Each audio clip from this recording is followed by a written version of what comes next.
राजू पाटील यांच्या गावात शून्य मतदान झाल्याचं राज ठाकरे यांच्या वक्तव्यावर शिवसेनाचा पलटवार।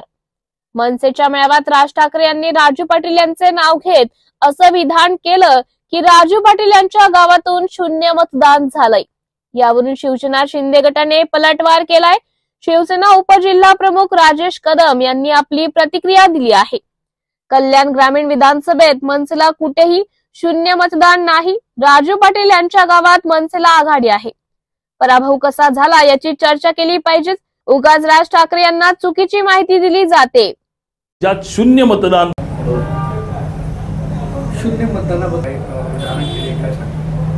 आज महाराष्ट्र नवनिर्माण सेनेचे मुंबईला अधिवेशन होते आणि या अधिवेशनामध्ये सन्माननीय राजसाहेबांनी एक उल्लेख केला की कल्याण ग्रामीण विधानसभा मतदारसंघात नुकत्याच पार पडलेल्या निवडणुकीत मनसेच्या राजू पाटील उमेदवारांना त्यांच्याच गावातून म्हणजे एका गावातून शून्य मतदान झाले।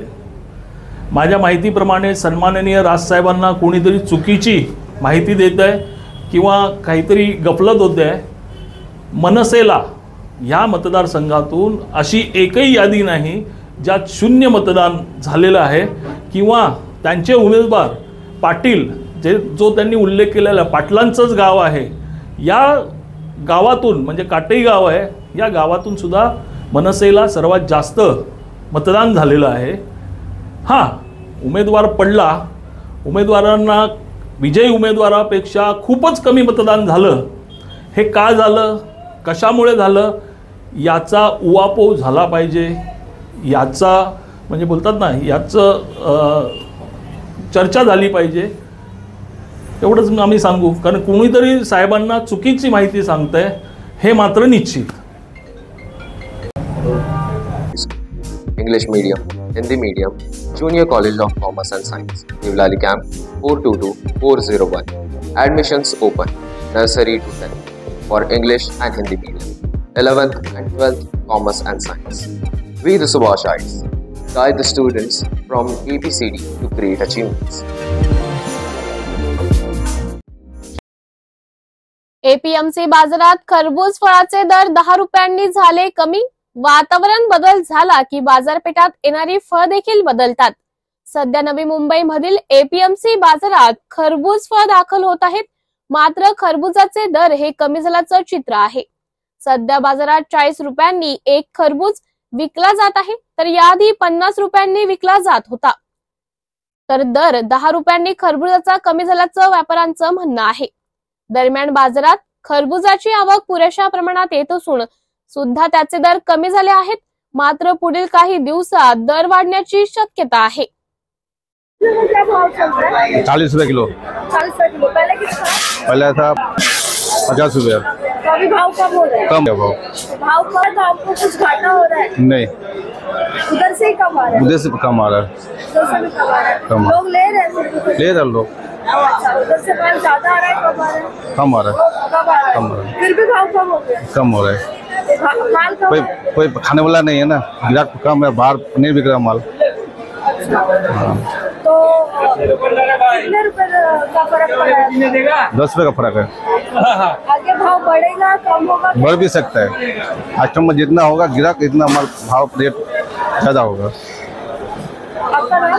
ताहिर आलम। ताहिर आलम।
जीबीएसची लक्षणे आढळल्यास त्वरित दवाखान्यात संपर्क साधा, केडीएमसीचे आवाहन. पुण्यात गुलेन बॅरे सिंड्रोम जीबीएस उद्रेक जानेवारीपासून सुरू झाले. आरोग्य विभागाने जीबीएस रुग्णांची वाढती संख्या, उपचार आणि औषधांची उपलब्धता याबाबत मार्गदर्शक सूचना जाहीर केल्या आहेत. सर्व जिल्ह्यांना या मार्गदर्शक सूचनांचे पालन करण्याचे निर्देशही देण्यात आले आहेत. या पार्श्वभूमीवर कल्याण डोंबिवली महापालिकेतील नागरिकांनी मार्गदर्शक सूचनांचे पालन करण्याचं आवाहन केलं जात आहे. जीबीएस हा आजार सर्व वयोगटातील लोकांना होऊ शकतो, त्यामुळे नागरिकांनी घाबरून जाऊ नये. या आजाराची लक्षणे आढळून आल्यास त्वरित रुग्णालय दवाखान्यात संपर्क साधावा, असं केडीएमसीच्या आरोग्य अधिकाऱ्यांनी आवाहन केलं आहे.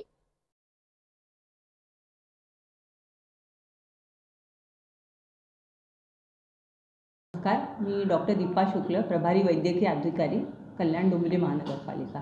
सध्या जीबी सिंड्रोम या आजाराचं नाव सगळीकडे चर्चेत आहे. तर ह्याचं नाव गुलेन बॅरे सिंड्रोम असं असून पुणे महानगरपालिका क्षेत्रात या आजाराचे काही रुग्ण आढळलेले आहेत. तर ही परिस्थिती लक्षात घेता आपल्याला शासनाकडनं काही मार्गदर्शक सूचना प्राप्त झालेल्या आहेत.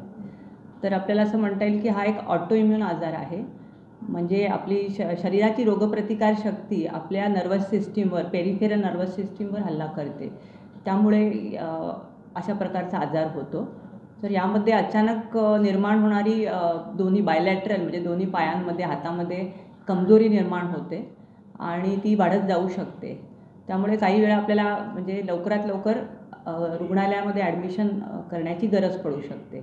तर आपल्याला असं म्हणता येईल की या आजाराचं निश्चित कारण जरी माहिती नाही आहे सध्या, तर गेल्या काही 6 आठवड्यामध्ये जर काही संसर्ग झाला असेल, म्हणजे श्वसन मार्गाचा किंवा आपल्याला पोटाचे जे काही आजार होतात त्याचा संसर्ग असेल, तर त्याच्यामध्ये वेगवेगळ्या प्रकारचे व्हायरस आहेत, जसे कॅम्पॅलोबॅक्टर जेजुनी किंवा इन्फ्लुएन्झा व्हायरस, सायटोमेगॅलो व्हायरस. तर मग ह्याच्यामुळे तो आजार हा ट्रिगर होऊ शकतो, म्हणजे वाढ होऊ शकते त्याच्यामध्ये. तर ही लक्षणं अशी आहेत की कमजोरी होऊ शकते आणि हा आजार सामान्यपणे बरा होऊ शकतो, पण काही प्रकरणांमध्ये त्याच्या रुग्णालयांमध्ये ॲडमिशनची गरज भासू शकते. तर या संदर्भात काय आपल्याकडे काय संशयित रुग्ण वगैरे सापडले, काही माहिती आली का? आतापर्यंत आपल्याकडे अशी काही संशयित रुग्ण वगैरे अशी माहिती आता उपलब्ध नाही, म्हणजे आलेली नाही आहे आता. तरी आम्ही असं नागरिकांना आवाहन करतो की सर्व नागरिकांनी घाबरून जाऊ नये, पण आपण सतर्कता बाळगावी. आपलं पिण्याचं पाणी शक्यतो उकळून प्यावं आणि कुठल्याही प्रकारचं कच्चं मांस वगैरे खाऊ नये असं आहे. आणि याच्यात एक अजून असं आहे की शासकीय ज्या योजना आहेत, म्हणजे प्रधानमंत्री जन आरोग्य योजना किंवा महात्मा फुले जन आरोग्य योजना आणि CM रिलीफ फंड याचा वापर करता येऊ शकतो. आणि महात्मा फुले जन आरोग्य योजनेमध्ये ह्याच्यासाठी पॅकेज आहे, शासनाकडनं उपलब्ध करून दिलेलं आहे. तर नागरिकांनी सतर्क राहावं आणि घाबरून जाऊ नये असे आम्ही आवाहन करतो. Shankar Education Societies, Dr. Kuchar Subhash High School, English Medium, Hindi Medium, Junior College of Commerce and Science, Nivlali Camp 422401. Admissions open, nursery to 10th for English and Hindi Medium, 11th and 12th Commerce and Science. We the Subhashites guide the students from ABCD to great achievements. भिवंडीतील उद्यानात अकिरा मियावॉकी घनवट प्रकल्प पद्धतीने 3000 वृक्षांची लागवड. सध्या शहरात कॉन्क्रीटची जंगले उभी राहत असतानाच जपान मधील मियावॉकी पद्धतीने घनदाट वनजंगल शहरात उभी करण्याची पद्धत अवलंबली जात आहे, ज्यामध्ये कमीत कमी जागेमध्ये अधिकाधिक वृक्ष लागवड करण्यात येते. भिवंडी शहरातील फेनेगाव येथील उद्यान या ठिकाणी अकिरा मियावॉकी घनवन प्रकल्प कॅच फाउंडेशन अहमदाबाद गुजरात यांच्या विद्यमाच्या संस्थेच्या माध्यमातून 3000 वृक्षांची लागवड करण्यात आलेली आहे.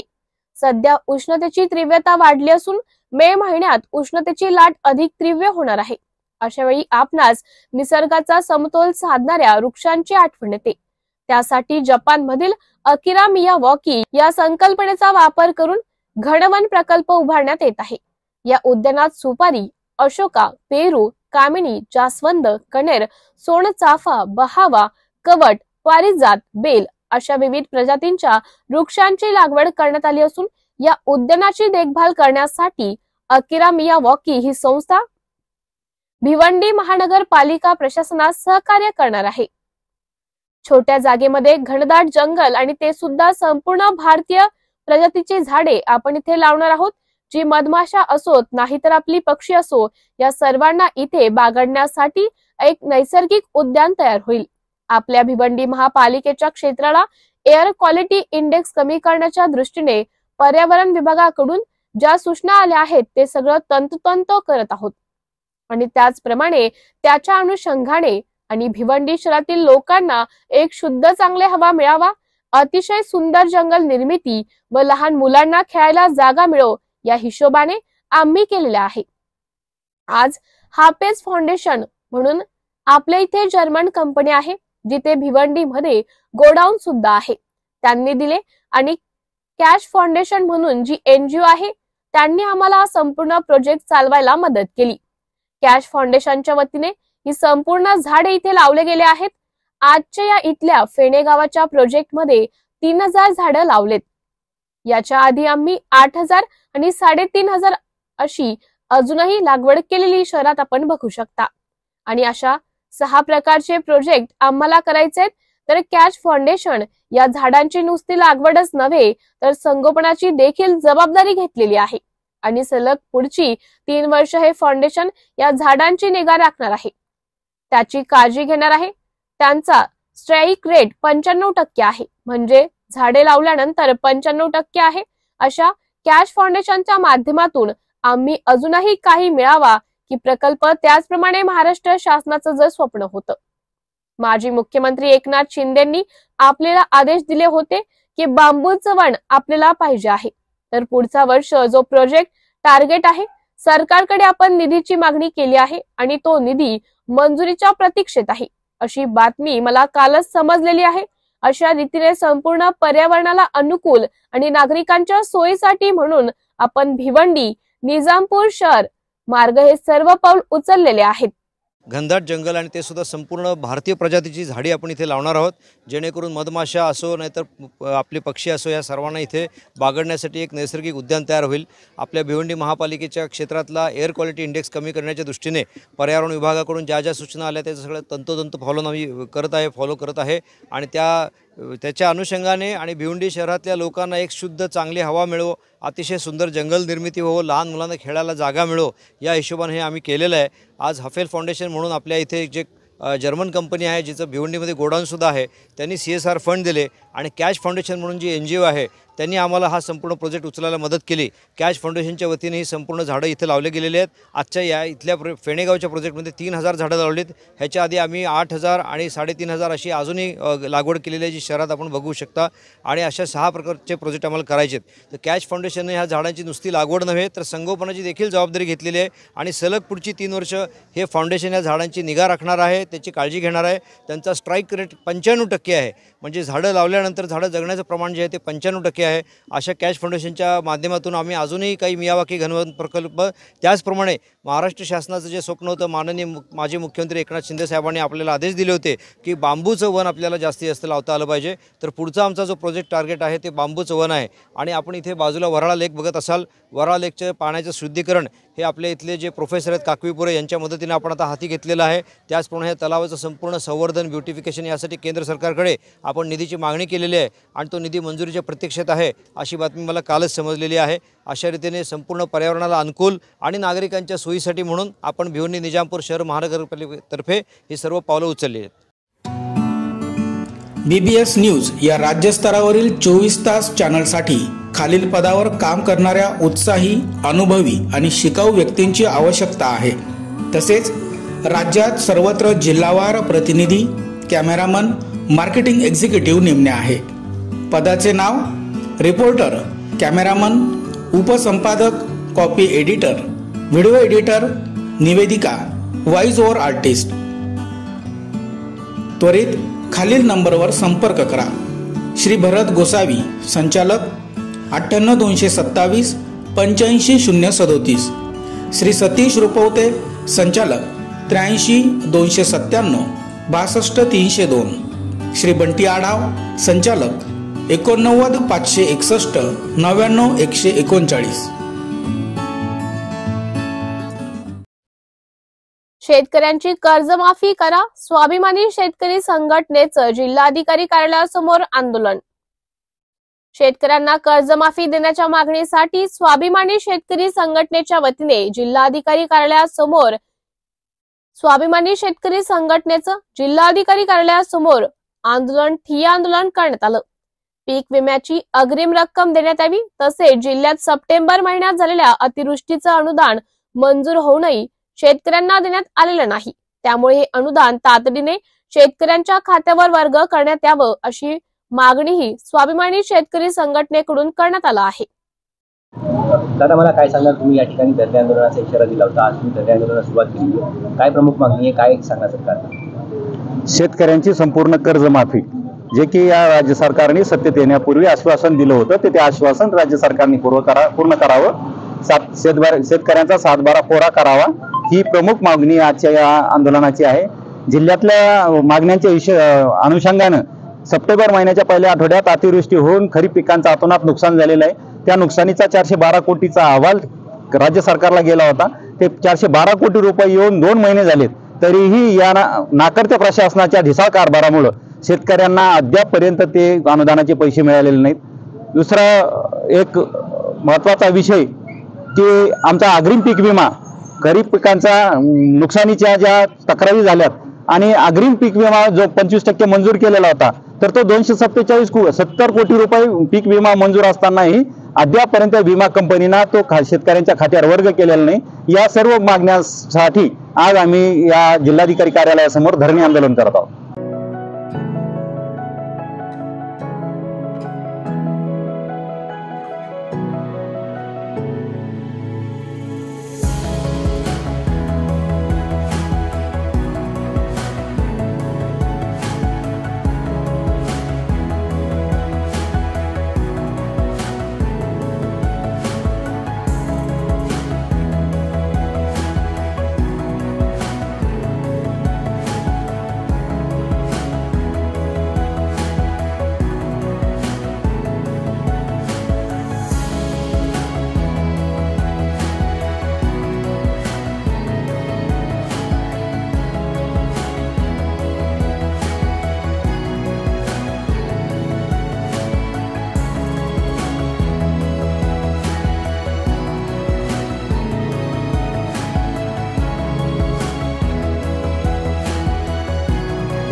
विश्व मराठी संमेलनातून आज पुणेकरांना साहित्यिक मेजवानी मिळणार आहे, देवेंद्र फडणवीस। अतिशय आनंदाची गोष्ट आहे, पुण्यामध्ये 3रं मराठी विश्व संमेलन झालं आहे। नुकतंच त्याचं उद्घाटन केलेलं आहे। हे संमेलन महाराष्ट्र शासनाच्या मराठी भाषा विभागाने आयोजित केलं आहे। जगभरातून लोक ही या संमेलनात आलेली आहेत। माय मराठीवर प्रेम करणारी लोक आपल्या स्वखर्चाने आलेली आहेत आणि पुणेकरांनी अतिशय भव्य आयोजन केलं आहे। ग्रंथदिंडी, परिसंवाद अशी साहित्यिक मेजवानी पुणेकरांना मिळणार आहे। मराठी भाषेला अभिजात भाषेचा दर्जा मिळाल्यानंतर हे पहिलं संमेलन असल्यामुळे लोकांमध्ये उत्साह आहे। पुण्यामध्ये होतंय, एकत्रित जोरदार भाषण देखील तुमचं झालं, विदेशात देखील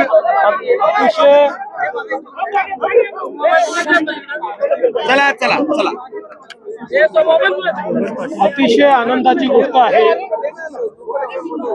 या ठिकाणी पुण्यामध्ये 3रं विश्व मराठी संमेलन सुरू झालेलं आहे। नुकतंच मी त्याचं उद्घाटन केलेलं आहे। हे संमेलन महाराष्ट्र शासनाच्या मराठी भाषा विभागाने आयोजित केलेलं आहे।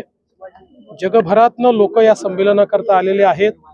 माय मराठीवर प्रेम करणारे अनेक लोक आपल्या स्वतःच्या खर्चाने या ठिकाणी आलेले आहेत आणि पुण्यामध्ये अतिशय भव्य आयोजन पुणेकरांनी केलंय। आपण बघितलं असेल, सुंदर अशी ग्रंथदिंडी या ठिकाणी निघालेली आहे। वेगवेगळ्या प्रकारचे उपक्रम अतिशय चांगले आहेत, परिसंवाद आहेत, काव्य संमेलन आहे, चांगल्या चर्चा आहेत। त्यामुळे एक प्रकारची साहित्यिक मेजवानी देखील, विचारांची मेजवानी देखील पुणेकरांना मिळणार आहे। सर्वात आनंदाची गोष्ट आहे की मराठीला अभिजात भाषेचा दर्जा मिळाल्यानंतरचं हे पहिलं संमेलन असल्यामुळे त्या संदर्भात देखील मोठ्या प्रमाणात लोकांमध्ये उत्साह आहे, उत्कंठा आहे। आणि मला असं वाटतं की तो उत्साह आपल्या सगळ्यांना पाहायला मिळतोय. दिल्लीतील मराठी शाळांमध्ये का वादविवाद होणं गरजेचं आहे. आपण प्रेम करतो मराठी भाषेवर. असं आहे की वाद विवाद संवाद या सगळ्या गोष्टी चालत असतात. फक्त विसंवाद होऊ नये एवढंच आपल्या सगळ्यांना बघितलं पाहिजे. संवाद सुरू राहायला पाहिजे. सर, बजेट होतंय 1 तारखेला, मोठी अपेक्षा आहे लोकांना. बजेट नेमकं कसं असेल राज्यात? हे जे काही आपलं साहित्य संमेलन या ठिकाणी चाललेलं आहे, या साहित्य संमेलनामध्ये संपूर्ण जगभरातनं जे लोक आलेले आहेत त्यांची सेवा करण्याकरता पुणेकरांनी देखील अतिशय उत्तम व्यवस्था केलेली आहे. आपण देखील त्या व्यवस्थेचा लाभ घ्या. सर, बजेट पालकमंत्री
नाशिक व पुणे येथील मोफत मराठा वधूवर मेळाव्याचा लाभ घ्यावा. अशोक कुटे.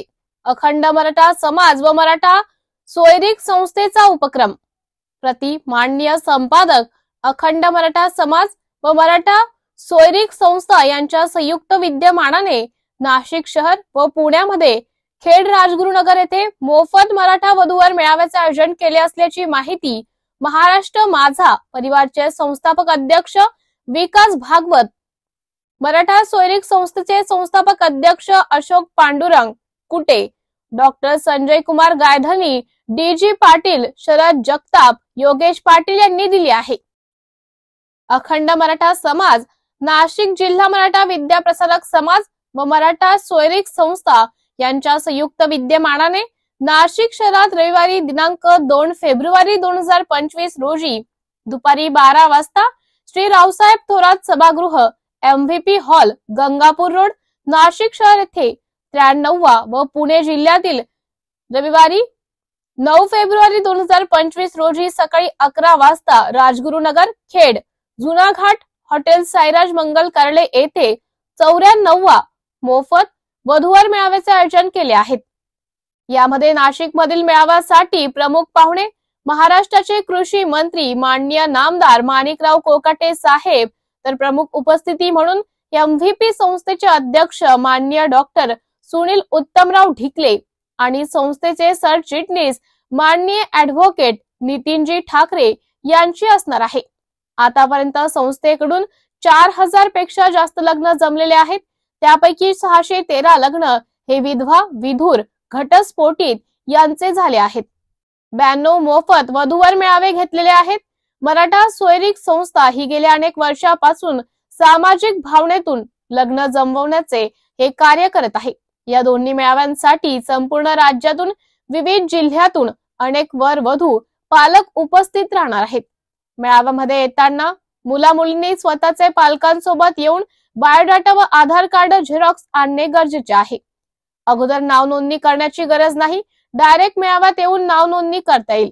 अधिक माहितीसाठी संपर्क 84 53 90 22 22 या नंबरवर संपर्क करण्याचं आवाहन करण्यात आलेलं आहे.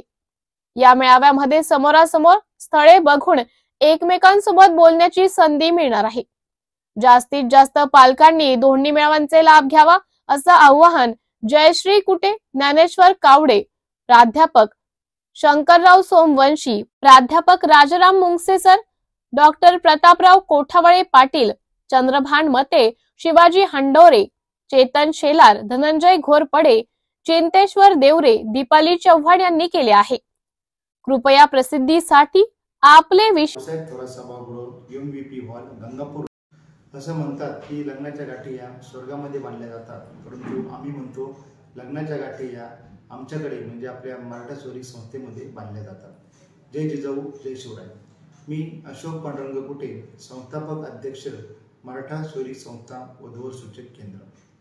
आत्तापर्यंत आम्ही या संस्थेच्या माध्यमातून 4000 पेक्षा जास्त लग्न जमवलेले आहे आणि 92 मोफत वधूवर मेळावे घेतलेले आहेत.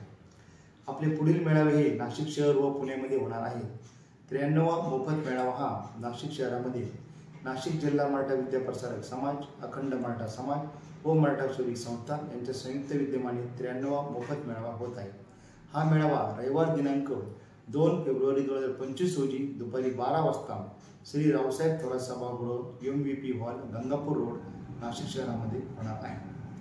तसेच पुढचा 94वा मोफत मेळावा हा पुणे जिल्ह्यामध्ये राजगुरुनगर खेड येथे सामाजिक कार्यकर्ता मनीषाताई शांभोर मॅडम यांच्या विशेष सहकार्यामधून पुढचा 94वा मेळावा होणार आहे. तो मेळावा रविवार दिनांक 9 फेब्रुवारी 2025 रोजी सकाळी 11 वाजता खेडमध्ये जुना घाट हॉटेल साईराज गार्डन या ठिकाणी सकाळी 11 वाजता होणार आहे. आपल्या या संस्थेचे 3 शाखा आहेत.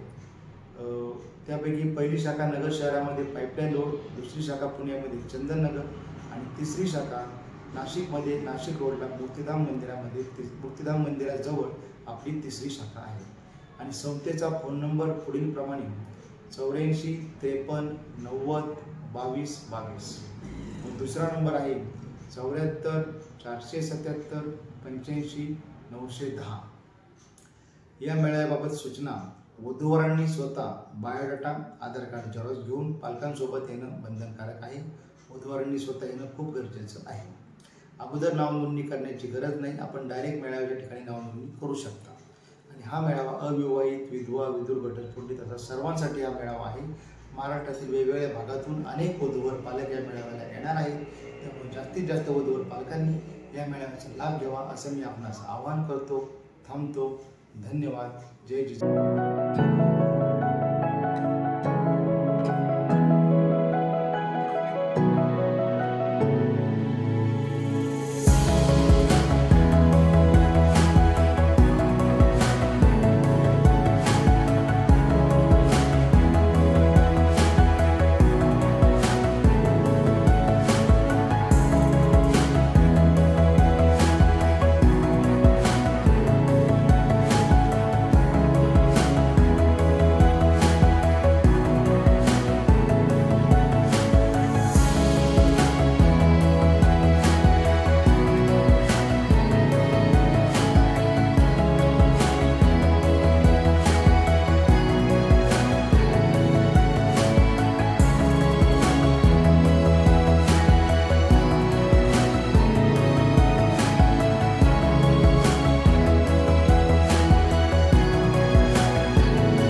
नाशिक तालुक्यातील दुगाव शिवारातील शेतजमिनीच्या प्रकरणातून शेतकरी भावंडांनी खरेदीदाराविरोधात कब्जा घेण्यातून धमकवण्यात आल्याबाबतची तक्रार अर्ज पोलीस अधीक्षकांसह महसूल यंत्रणेकडे दिल्यावर आता खरेदीदारांनीही या भावंडांविरोधात खंडणीसह जीवे मारण्याची धमकी मिळत असल्याची तक्रार जिल्हाधिकाऱ्यांकडे नोंदवली आहे. याबाबत शेतकरी राजेंद्र आणि संतोषरी वाघ राहणार दुगाव तालुका नाशिक यांच्या विरोधात सिद्धार अनिल देशमुख राहणार महात्मा नगर नाशिक यांनी ही तक्रार दिली आहे. देशमुख यांच्या तक्रारीनुसार दुगाव येथील मिळकतीवर वाघ यांच्या पूर्वजांचा कुळ असल्याचा दावा विविध कोर्टाने फेटाळून लावला आहे. या निकालानुसार सीलिंग ऍक्ट कायद्याने वाघ यांचे पूर्वज कुळ म्हणून साबित होऊ शकले नाही. त्यामुळे त्यांची नावे अभिलेखातील इतर अधिकारातून कमी करण्यात आलेली आहे. असे असताना मिळकतीची किंमत बघून वाघ कुटुंबींनी व नातेवाईकांनी तक्रारदार व खरीददार देशमुख यांना त्रास व्हावा म्हणून वेगवेगळ्या न्यायालयात दावे दाखल केले असून ते दावे प्रलंबित आहेत. परंतु वाघ यांनी देशमुख यांच्या विरोधात मीडिया मार्फत खोटी माहिती पसरवली आहे. त्यामुळे वाघ हे देशमुख यांना देत असलेली जीवे मारण्याची धमकी तसेच खंडणी व खोटे अॅट्रॉसिटी दाखल करण्याची धमकी देणे हे थांबवणे आवश्यक आहे.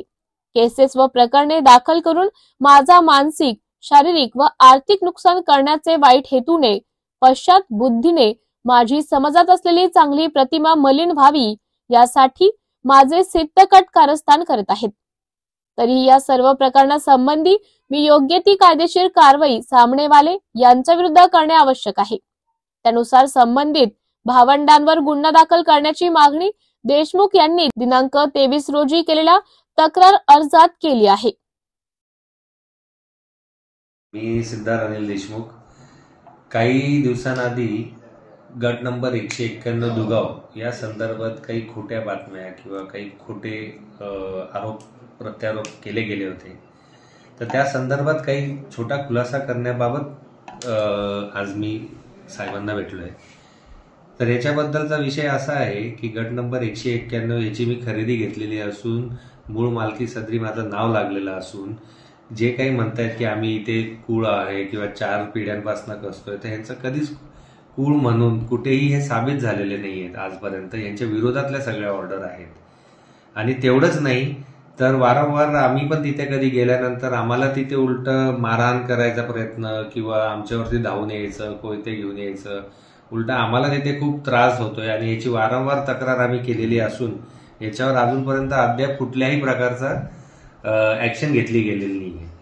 तर हे कायम अॅट्रॉसिटी दाखल करू, तुम्हाला आम्ही खूप त्रास देऊ, आम्हाला पैसे द्या, खंडणी स्वरूपात काही ना काही मागणी करत राहणे आणि वारंवार आम्हाला या धमक्या देणे, याच्यामुळे उलट मी त्रस्त होऊन गेल्या 1-2 वर्षापासून वारंवार मी तक्रार करत आहे यांची. उलटी ही खोटी तक्रार करतायत की आम्ही असून आमच्यावरती अत्याचार होते. तर असं कुठल्याही प्रकारचा नसेल.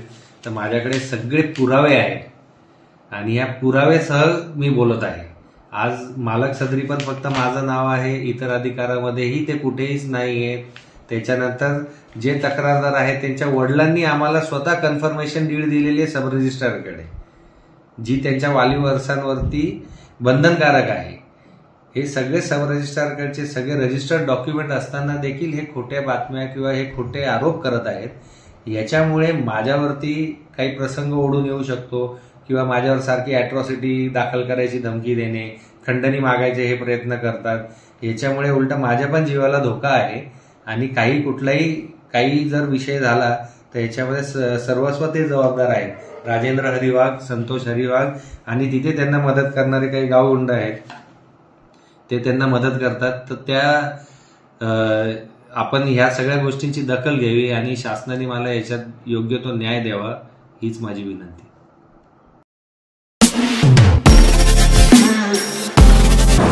नमस्कार नाशिककर. आज आपण आहोत ललित रुंठा ग्रुप यांच्या रुंठा फ्लोरेन्झा या प्रोजेक्टला. तर हा प्रोजेक्ट आहे प्रीमियम लोकेशनला, म्हणजेच गोविंद नगर जवळ. या प्रोजेक्टमध्ये आपण 20हून अशा लक्झरियस अम्युनिटीज दिलेल्या आहेत, जसे की वॉकिंग ट्रॅक, मल्टीपर्पज हॉल आणि यासारख्या भरपूर अशा युनिक अम्युनिटीज. चला तर मग बघूया आपण आपला सॅम्पल फ्लॅट. तर हा आहे आपला प्रशस्त असा लिव्हिंग रूम आणि याला आपण सुंदर अशी बाल्कनी दिलेली आहे. हा आहे आपला डायनिंग टेबल. तर हा आहे आपला किचन एरिया आणि आपण इथे किचन चॉपिंग काउंटर वेगळं दिलेलं आहे. इथे आपण दिलेले आहेत किचन ट्रॉलीज आणि स्टोरेजसाठी आपण इकडे कॅबिनेट्स पण दिलेले आहे आणि प्लस आपण इथे युटिलिटी एरिया पण दिलेला आहे. हा आहे आपला चिल्ड्रन बेडरूम आणि याचं वैशिष्ट्य म्हणजे इथे आपण फोल्डेबल असा बेड दिलेला आहे. इथे आपण दिलेला आहे कॉमन वॉशरूम, ज्याला अटॅच आपण मिरर सुद्धा दिलेला आहे. हा आहे आपला मास्टर बेडरूम आणि ज्याला आपण अटॅच टॉयलेट आणि वॉशरूम दिलेला आहे. मग नाशिककर, कसा वाटला तुम्हाला आमचं सॅम्पल फ्लॅट? तुम्ही पण येताय ना आमचं सॅम्पल फ्लॅट बघायला?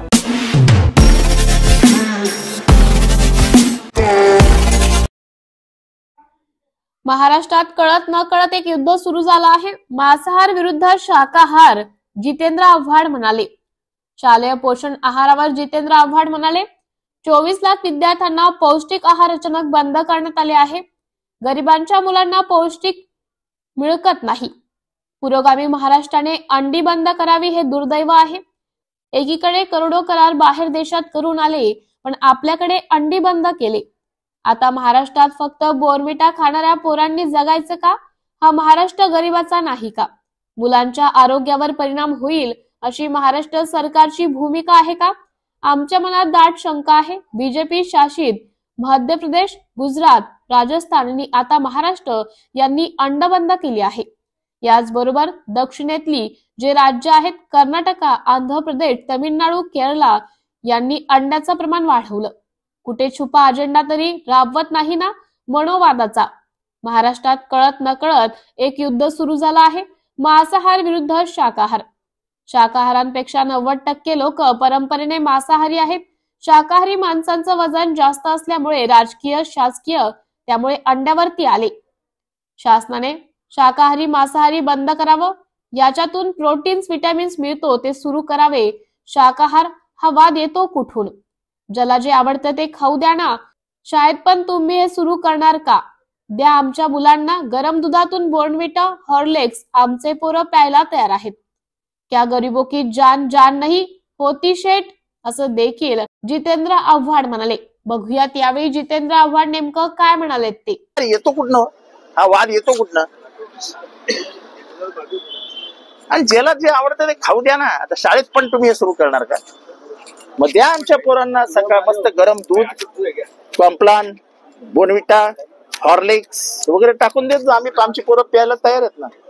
एकच प्रश्न विचारतो, क्या गरीबों की जान जान नहीं होती सेठ?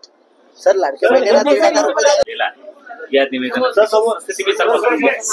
परंतु दरम्यानच्या कालावधीमध्ये मी महिला व बाल विकास विभाग, जिल्हा परिषद या दोन्ही यंत्रणांना यांच्याकडून माहिती सध्या परिस्थितीमध्ये म्हणजे अंडी दिली जात आहे। अंगणवाडी ते आज पीओनी एक ठिकाणी जाऊन व्हेरिफिकेशन केलं तर दिली जात आहे।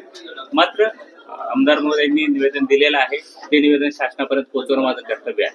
त्या अनुषंगाने मी ते निवेदन शासनापर्यंत पोहोचवतो। Shankar Education Societies, Dr. Kuchar Subhash High School, English Medium, Hindi Medium, Junior College of Commerce and Science, Nivlali Camp 422401. Admissions open, nursery to 10th for English and Hindi Medium, 11th and 12th Commerce and Science. We the Subhashites guide the students from ABCD to great achievements.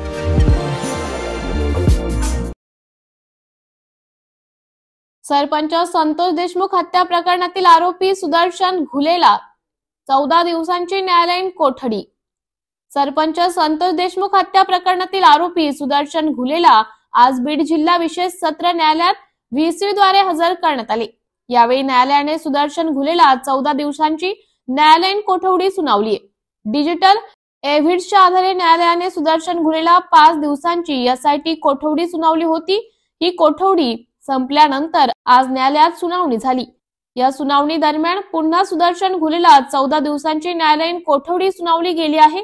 यात विशेष बाब म्हणजे या घटनेतील सर्व आरोपींना गरज वाटल्यास चौकशीसाठी ताब्यात घेण्याचे अधिकार अबाधित ठेवले आहेत। 31 तारखेपर्यंत म्हणजे आजपर्यंत पोलीस कस्टडी दिलेली होती। आज सुरक्षेच्या कारणावरून त्यांना व्हीसीद्वारे आरोपींना हजर करण्यात आलं आणि तपासी यंत्रणेने आज न्यायालयीन कोठडीची मागणी केली। त्यामुळे त्यात कुठलाही विशेष युक्तिवाद न होता आरोपींना कोर्टाने न्यायालयीन कोठडीत पाठवलेलं आहे।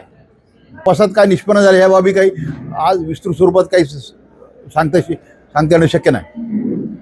आज मी त्याच्या आजच्या रिमांड पेपरमध्ये त्याचा कुठलाही उल्लेख आहे असं मला वाटत नाही। काय आदेश दिले आता? न्यायालय कोर्टाने त्यांना न्यायालयीन कोठडी ठेवण्याचा आदेश दिलाय 14 दिवसाकरता। आम्हाला जर त्या आरोपीची पुनश्च एकदा पोलीस कस्टडी घेण्याची जर गरज वाटली तर तो आमचा अधिकार आम्ही अबाधित ठेवून न्यायालयीन कोठडीची मागणी केलेली आहे।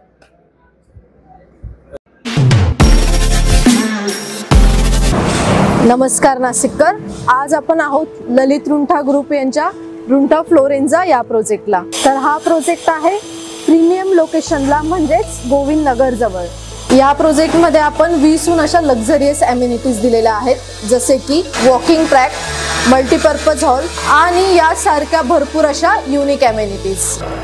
चला तर मग बघूया आपण आपला सॅम्पल फ्लॅट। तर हा आहे आपला प्रशस्त असा लिव्हिंग रूम आणि याला आपण सुंदर अशी बाल्कनी दिलेली आहे. हा आहे आपला डायनिंग टेबल. तर हा आहे आपला किचन एरिया आणि आपण इथे किचन चॉपिंग काउंटर वेगळं दिलेलं आहे. इथे आपण दिलेले आहेत किचन ट्रॉलीज आणि स्टोरेजसाठी आपण इकडे कॅबिनेट्स पण दिलेले आहे आणि प्लस आपण इथे युटिलिटी एरिया पण दिलेला आहे. हा आहे आपला चिल्ड्रन बेडरूम आणि याचं वैशिष्ट्य म्हणजे इथे आपण फोल्डेबल असा बेड दिलेला आहे. इथे आपण दिलेला आहे कॉमन वॉशरूम ज्याला अटॅच आपण मिरर सुद्धा दिलेला आहे. हा आहे आपला मास्टर बेडरूम आणि ज्याला आपण अटॅच टॉयलेट आणि वॉशरूम दिलेला आहे. मग नाशिककर, कसा वाटला तुम्हाला आमचं सॅम्पल फ्लॅट? तुम्ही पण येताय ना आमचं सॅम्पल फ्लॅट बघायला?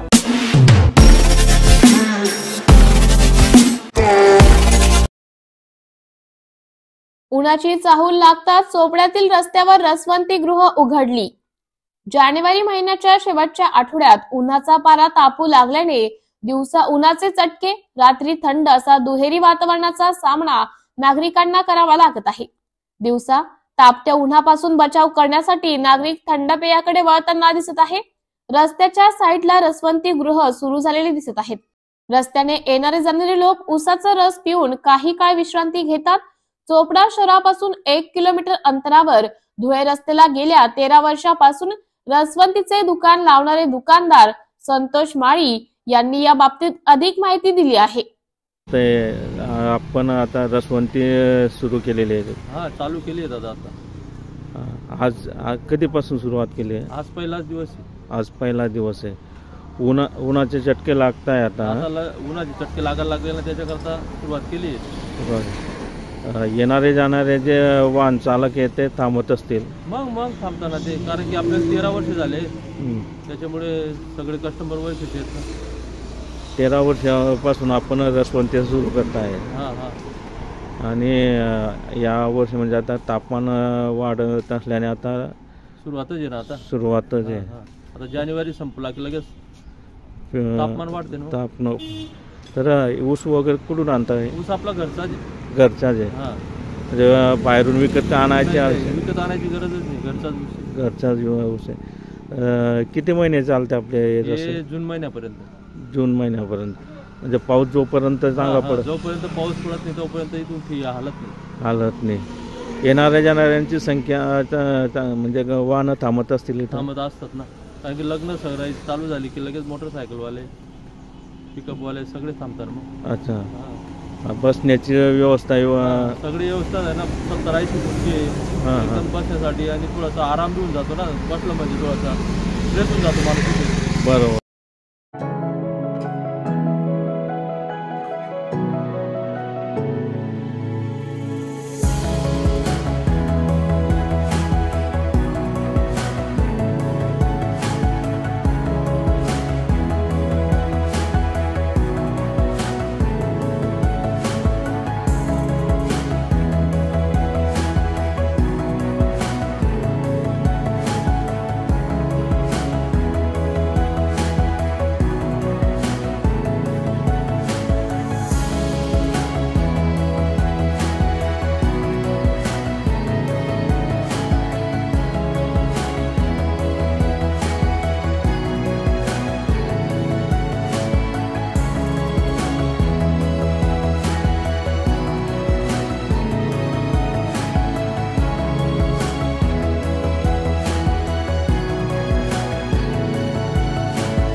इगतपुरी तालुक्यातून फार्मर आयडी योजनेला शेतकऱ्यांचा चांगला प्रतिसाद.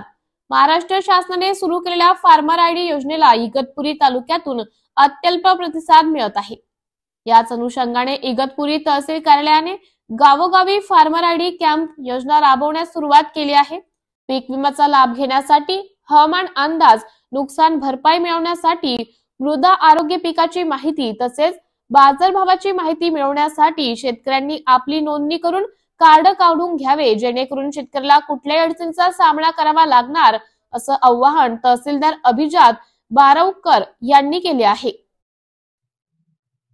सर्वांना नमस्कार.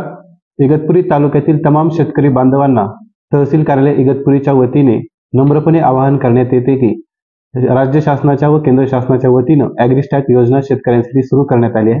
या योजनेअंतर्गत प्रत्येक शेतकऱ्याने आपलं रजिस्ट्रेशन करून त्यातला फार्मर ID मिळवणं अत्यंत आवश्यक आहे, कारण येथून पुढे प्रत्येक शेतकऱ्यांना PM किसान योजना सुरू ठेवण्यासाठी तसंच पीक विम्याचा लाभ मिळण्यासाठी, नुकसान भरपाईचा लाभ मिळण्यासाठी हे शेतकरी कार्ड अत्यंत अनिवार्य आहे। तसेच इथे नोंदणी केल्याबरोबर शेतकऱ्यांना हवामानाची माहिती, मृदा आरोग्य, पिकांची माहिती तसंच बाजारभाव या सर्वांची माहिती मिळणार आहे आणि कृषीच्या विविध योजना तसंच कृषीच्या वेगवेगळ्या प्रकारची अनुदानं देखील याच ID द्वारे मिळणार आहेत। तरी सर्वांना नम्रपणे आवाहन आहे की तात्काळ आपण पुढील 4 दिवसांमध्ये सेतूशी संपर्क साधावा, अन्यथा आपल्याला वरील योजनांचा लाभ मिळण्यासाठी समस्या निर्माण होऊ शकते। धन्यवाद। Shankar education societies, doctor Kuchar Subhash high school, English medium, Hindi medium, junior college of commerce and science, Deolali camp 422401। Admissions open, nursery to 10th for English and Hindi medium, 11th and 12th Commerce and Science. We the Subhashites guide the students from ABCD to great achievements. तब्बल 63 वर्षानंतर धुळे जिल्ह्याला मिळाले महाराष्ट्र केसरी कुस्ती स्पर्धेमध्ये सुवर्ण पदक। धुळे शहरातील एकनाथ विजय व्यायामशाळेचे मल्ल चंद्रशेखर गवळी यांनी अहिल्यानगर येथे सुरू असलेल्या महाराष्ट्र केसरी कुस्ती स्पर्धेमध्ये माती विभागात 86 किलो वजन गटामध्ये सुवर्ण पदकाची कामगिरी केली आहे। धुळे जिल्ह्याला तब्बल 63 वर्षानंतर सुवर्ण पदकाची कमाई करता आली आहे। महाराष्ट्रामध्ये कोल्हापूर, सोलापूरसह धुळे जिल्हा देखील कुस्तीचे माहेरघर म्हणून ओळखला जातो आणि आता याच धुळे जिल्ह्याला तब्बल 63 वर्षानंतर महाराष्ट्र केसरी कुस्ती स्पर्धेमध्ये सुवर्ण पदकाची कामगिरी करता आली आहे। Shankar education societies, doctor Kuchar Subhash high school, English medium, Hindi medium, junior college of commerce and science, Deolali camp 422401। Admissions open, nursery to 10th for English and Hindi medium, 11th and 12th Commerce and Science. We the Subhashites guide the students from ABCD to great achievements.